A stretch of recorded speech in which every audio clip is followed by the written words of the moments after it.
Salutations, ladies and gentlemen, the Knife Raven here, back again with another video. And outside, it's a nice, gray, rainy day, just the kind of weather I like. And today I'll be taking a look at a knife that, oddly enough, invokes, well, images of coziness and warmth. I don't know why, but regardless, I'll be taking a look at a case knife that I reviewed around 2 years ago when I first got it. And unfortunately, it was one of the many videos that was destroyed in the great YouTube purge of my old channel. But regardless, this has become my most frequently carried case knife, and it does show signs of, well, 2 years of use. And that is the Case Swayback Gent. Now, this is a very, very small knife. I'm not exaggerating that. I'll immediately bring up the ruler here. It's just around 3, that'd be what? 3 1/8? Yeah, about 3 1/8 inches with the handle. Blade length is coming in at just about 2, or with the cutting edge, I should say. The overall blade length with the tang is 2 1/4. And the overall length of the knife, might as well lay it here, is coming in at about 5.5. So this is a very, very small knife. However, as I will bring forth now, it's very similar to another knife, particularly in the blade department. And that would be the Arthur Wright Ettrick. Yes, I know, I keep bringing this knife into every video. I know, I acknowledge it, but I very much like this pattern, and in this case, it actually does have a lot of resemblance. You can see that the blade is a Wharncliffe, just like on the Swayback, although less rounded, and this one's carbon steel, whereas this one's stainless, mirror polish versus satin finish.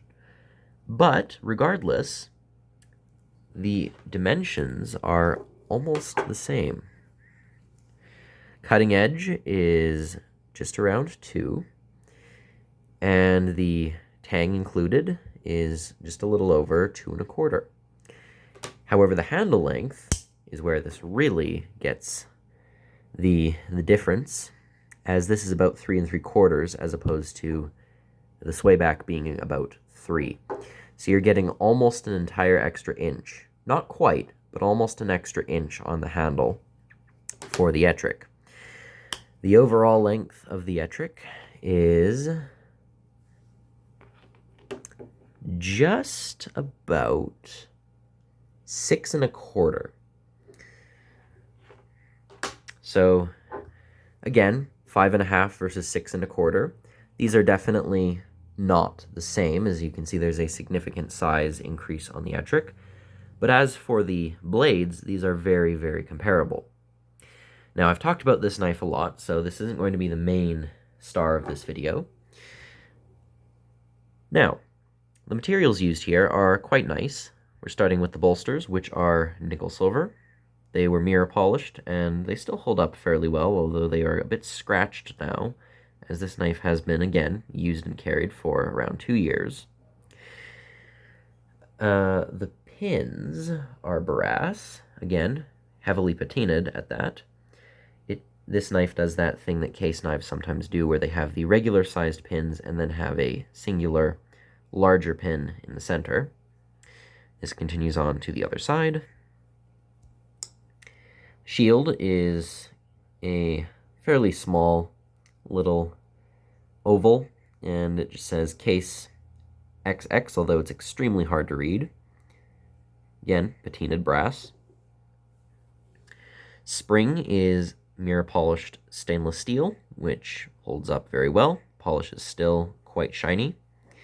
And the bolsters, or pardon me, the liners, are brass. There's no gapping on this knife whatsoever.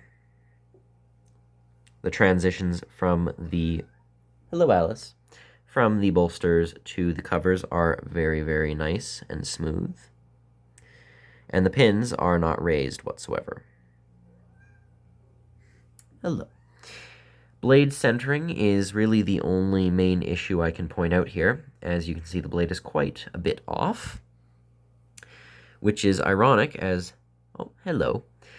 It's off to the right or left, depending on which direction you are considering here, which perspective. However, in the open position, you can see that the blade is actually off to the left a little. Well, this will be interesting. And there is no blade play on this knife whatsoever. It's very, very sturdy, very well put together. The tang stamp says Case XX. This is their 2020 decade stamp, and the 10 dots indicate that this knife was made in the year 2020.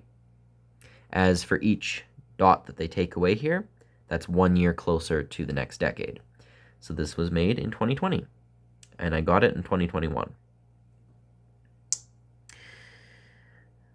Well, the handles here are of a very interesting style. They are known as vintage bone, and this is a interesting jigged bone. It isn't done, I believe, by a set machine. As you can see here, each piece is very, very different. It takes on a bit of a beige gray tone and is very smooth. However, in the center, it becomes this almost dark brown, with a bit of a hint of black, almost a tobacco color. And again, it is a bit coarse. It's a perfect blend between smooth and rough. And the same is to be said on this side, although this side has much nicer detailing. One thing I very much like about this knife, and not many others do, is you can see the spring is, well, flush in the closed position, as you would hope. Flush in the open position. But this is a rare thing. It's also flush in the half-stop position. Very, very few knives actually do this. I'm not sure why, but Case, for this particular model, for some reason, managed to get this perfectly smooth in the half position, which again is not something you see very much. And the only knives that generally have this feature are very high-end pieces, like a Taylor's Eyewitness Barlow from the Premier Collection, or maybe a Lion Steel. So that's very nice. The fit from the spring to the blade is quite good. Not quite perfect, but good. And one thing I very much enjoy about this blade is it is rounded. So the top, it gets much skinnier by the tip, and you can see there is a bit of a nice rounded look to it, which feels quite nice in the hand. Comparing it to the Ettrick, it's much rougher, and you can see there is no rounding here, which means putting your finger on it is not as comfortable. But the Ettrick is also a cheaper knife, you have to keep in mind, so it's a bit rougher in its finishing. Speaking of price, this knife came in at about, I think, 90 to 100 Canadian, which is a bit on the expensive side. And while Case knives have never been budget pieces, they are certainly not premium in their price range. And this knife, for its price, is definitely good, but I would have liked to see them get the centering a bit better.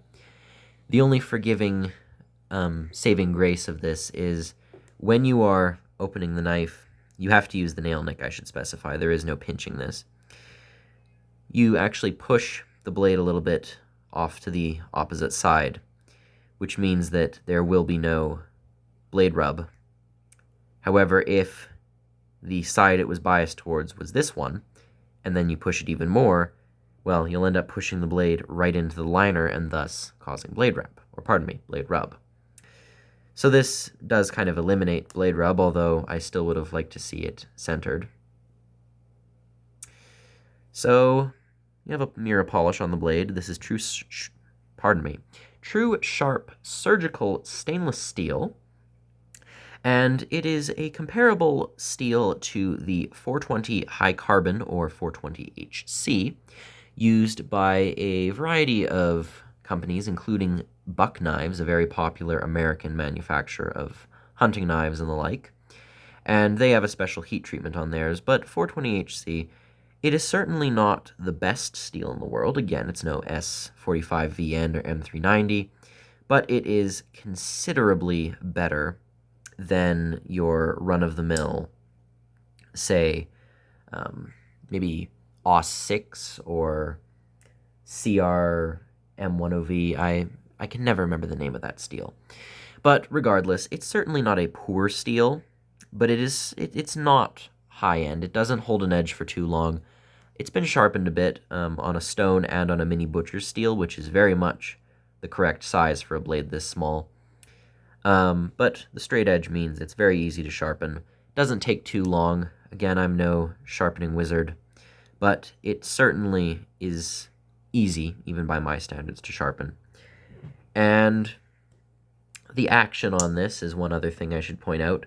It has a very snappy action with the half stops, and even though the spring tension would probably be about a 4 or 5, it has a very positive half stop, and I very much appreciate that. It doesn't feel like a knife that will close on you, but at the same time, if it did, and if you were using it and you push the blade half shut, it will stop very soon before it actually, well, comes all the way down on your finger. So that's a bit of a nice little safety feature, and I enjoy the action on this knife, despite the weaker pull. Certainly weaker than the Ettrick, again, which is closer to like an 8. This is still a very, very strong spring. No half stops on this. It's a bit of a lazy half stop, but nothing too noticeable. So, gone over the steel, the finish, the handle, the build quality, the price. I guess there are just a couple little things to mention now. First is something I don't like about this, and it's this stamping in the blade. XX is Case's logo, I believe, for double tested. Twice tested, never bested is their motto. But I personally think that they already have this mark on their knives elsewhere. For example, Case XX in the logo, Case XX on the shield. I don't really see why this needs to be so present on the blade, as this isn't a printed on mark. This is stamped in. You can feel it, which means that if you're cutting, say, tape or food, there's a very good chance that it will get stuck inside this little ditch, if you will, and it's just going to be a pain to get out. I don't really see the use in it, and it doesn't add any aesthetic value to the knife. If anything, it kind of takes away from the clean lines that this knife offers. Again, I know Case is very much a fan of fancy bone handles and mirror polishes, but it almost makes me bias towards the simplicity of the Ettrick, which has no shield, no fancy finishes, and no unnecessary blade markings. And again, maybe that's just my preference, but I tend to prefer a knife that achieves its class without having to go overboard and add a bunch of unnecessary frills. To me, those two X's are just unnecessary. And again, this is a small gripe. I'm not saying you shouldn't buy the knife. If you want this knife, you absolutely should get it. But that is something that I am not a huge fan of. It just isn't necessary. That's my real only gripe with the design. Otherwise, despite being a very small vest pocket size knife, it's comfortable in the hand. You can sort of manage a 4-finger grip in either position. Although, again, the Ettrick is much, much more comfortable. And that's, again, a personal opinion.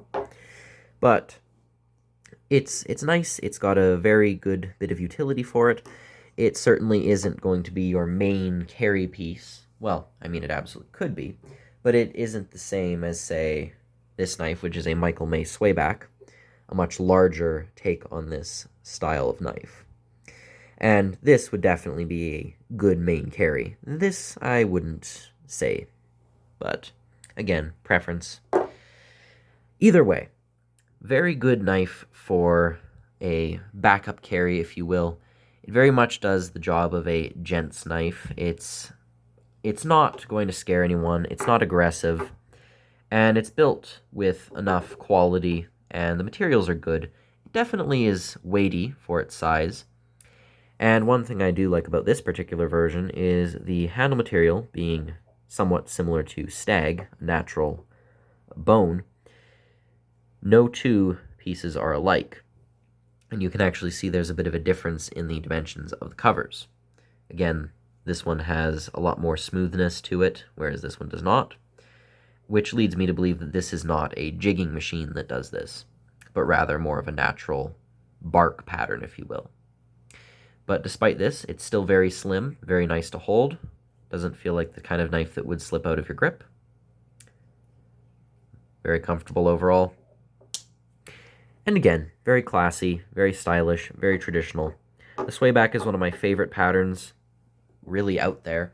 And whether it's in a variation like this, or a larger, more beefy variant like this version, or if it's something much longer and more slender, like the Ettrick, I still adore the swayback pattern as a whole. And I definitely think that every knife collector should have one, whether it's in this form, or this form, or this form, or another knife altogether, perhaps a modern variation. But regardless, this knife isn't perfect. Again, the centering's off, but aside from that, it's a very well put together knife. It's very well built. Being a Tony Bose design, again, Tony Bose is the late and great designer and maker who worked with Case, and I've noticed that the Tony Bose knives seem to have much nicer fit and finish to them, and that definitely is true. But again, it's not perfect, but it's certainly better than your average Case. I could see the centering bugging a lot of people, and I'd prefer if it was more like this, but it isn't enough to ruin the knife for me. Price is a little steep, but if you can get one of these for a lower price, and particularly if you can pick one in person and know you're getting the nicest copy, I would absolutely recommend one of these. So, thank you very much for watching. This has been the Case Tony Bose Swayback Gent in vintage bone. And this is the Knife Raven, as always, signing off. Goodbye.